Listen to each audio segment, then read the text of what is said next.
The search for a new beginning can be fatal.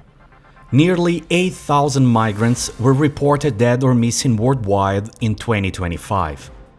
An attempt to flee from cities and entire communities wiped out by violence and poverty. More than 340,000 family members have been left behind since 2014, grieving, waiting, searching. Since 2014, the Missing Migrants Project has recorded over 83,000 migrant deaths and disappearances worldwide. The Mediterranean remains the deadliest migration route, with more than 28,000 record deaths. In North Africa, at least 5,600 deaths have been documented, many linked to the desert crossings. In Europe, fatalities are concentrated along sea and land borders, including the Central Mediterranean, Aegean Sea, and English Channel. Where origin is known, most missing migrants come from low and middle-income countries, including Eritrea, Ethiopia, Sudan, Syria, Afghanistan, and Bangladesh.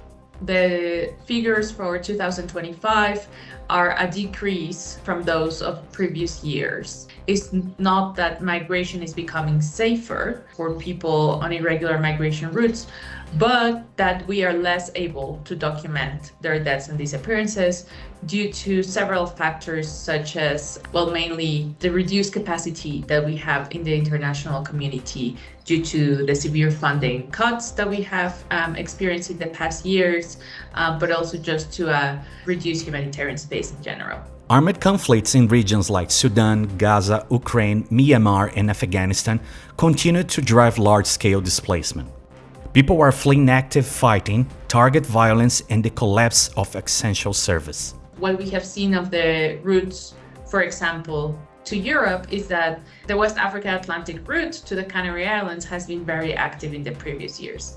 This is a route that is extremely lengthy compared to some of the Mediterranean routes. So of course, a route that is so much longer poses a way higher risk for migrants. Some of the journeys on this route take over 2 weeks inside the migrant boat. Amid concerning data, what role is Australia actually playing in this global landscape? In the past few years, Australia has not acted the way it should when it comes to our asylum policies. We have sent people that sought asylum in our shore to Nauru and PNG. There has been some positive movement, but again, Australia is sending people to Nauru now with the recent legislation that's been passed in Parliament. So overall, we are in a bit of backward and forward when it comes to Australia's obligation when it comes to refugees and people seeking asylum, and its obligation under the UN Convention in providing protection to those in need of protection. Juliano Oliveira for MAN TV News.